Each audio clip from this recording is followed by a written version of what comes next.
Hey guys, and welcome back to Fuzzy, your favorite outlet for film entertainment. Today's episode, we're actually doing an unboxing video. I don't think I've had an unboxing video for a very long time.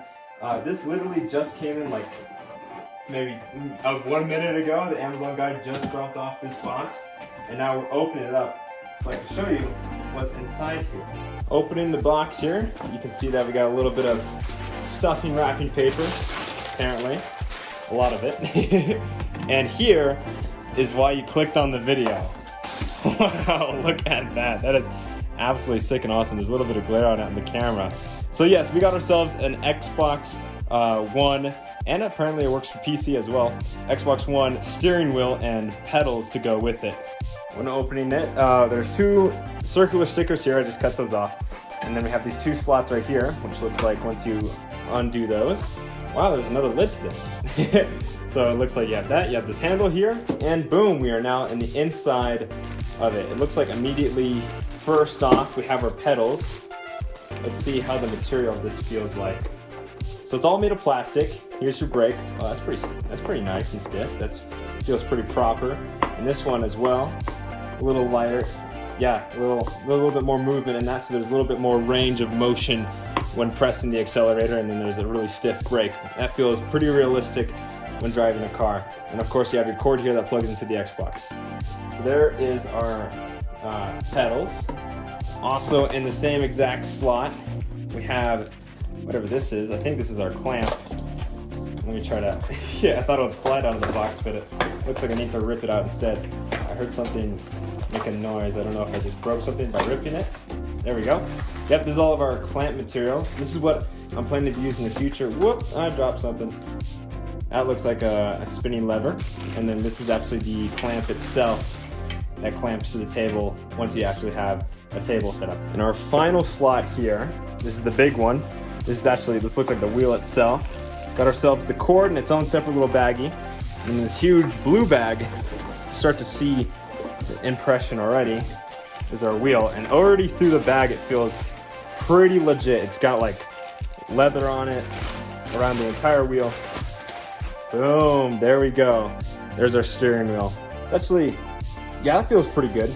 I like that a lot. I can't wait to use this. This feels so good in the hands. It's got the buttons and the paddles on the back. That, I really like that. It's very proper on a racing car like an Indy car or an F1 car.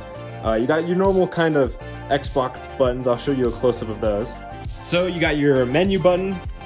This one, oh, that's the change your view, I believe.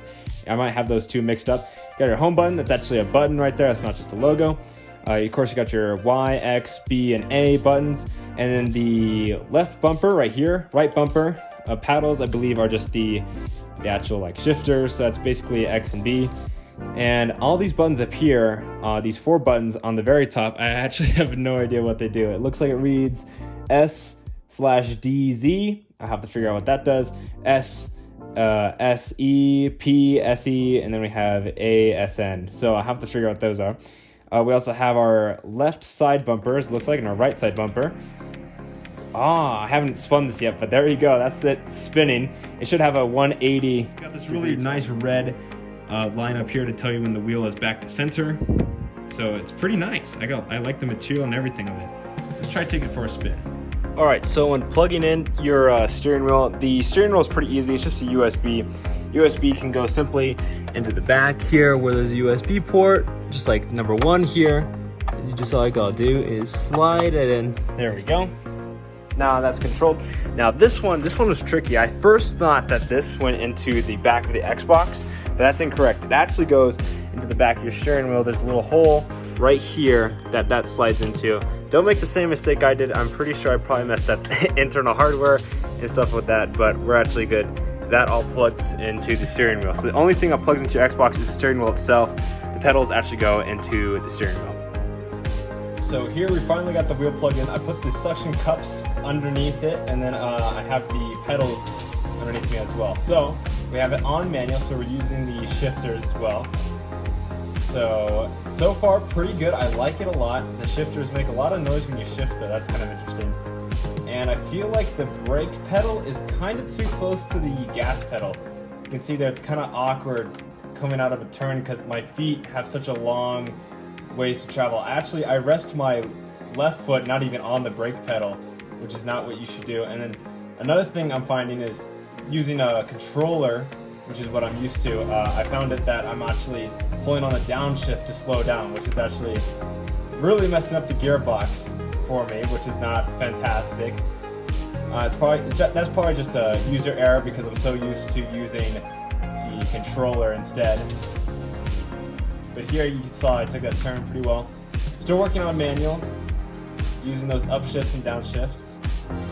Trying to control it as well as I can with the new wheel.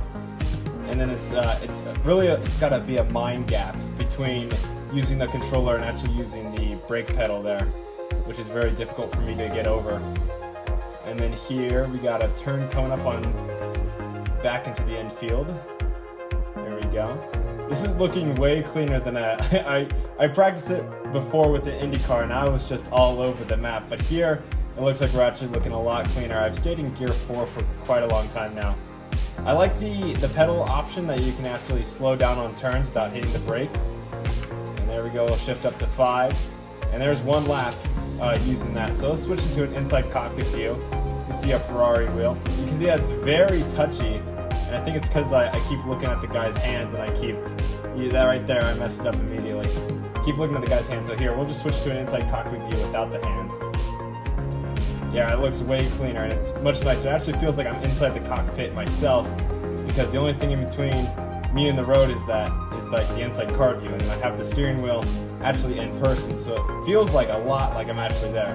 Of course, I'm not feeling any G's and stuff like that, but you can get the simulation that I'm trying to go for. It feels pretty real for me at least.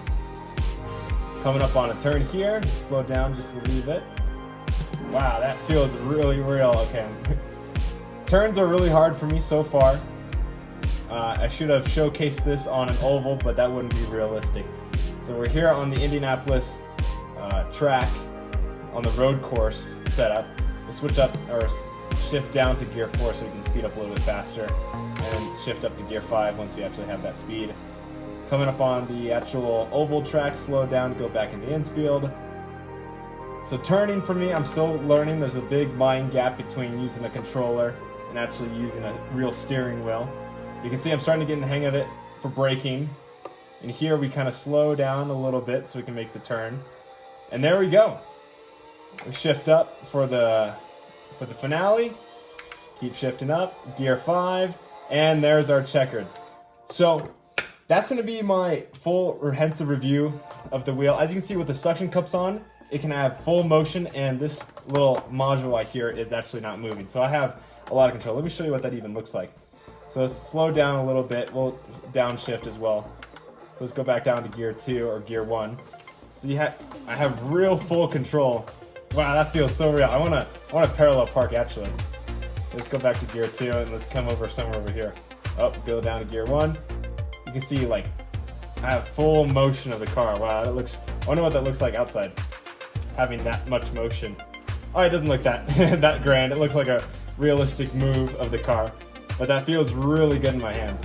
Being able to have that much control of the car, just like this. Be trying some. I'll be live streaming, trying to figure out or actually race against other racers instead of just doing these practice laps. But wow, that feels really good. I like that a lot. And then you can always, of course, upshift to gear 2, and then gear 3. And then, of course, when you come on these, you can actually just let go of the gas because you get to have way much more control than just pulling a trigger. Wow, that feels really good. I really like this a lot, and I'm glad I'm able to get this somewhat of a setup because I tried playing it on my TV and it did not look as good here because I was really messing up because I had no place to actually place the steering wheel. But this feels really nice and proper, and I'm actually glad that I made this purchase. So, if you're into racing, which if you clicked on this video you might be, I would probably recommend a wheel like this if you have a place to set up. If you don't have a place to set it up, don't bother with that. Find a place to set it up first, then get the wheel. Because if you buy the wheel, you're gonna kind of feel stupid like I did, not have a clue where to put it, even though you just bought it. Look at that, I'm driving with one hand. That's amazing. I do that in real life too. It's probably not the safest thing. Coming up on that turn.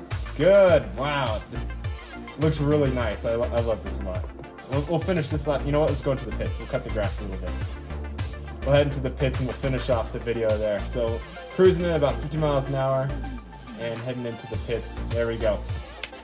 Thank you guys and gals for watching, and I'll see you in the next video. Bye-bye.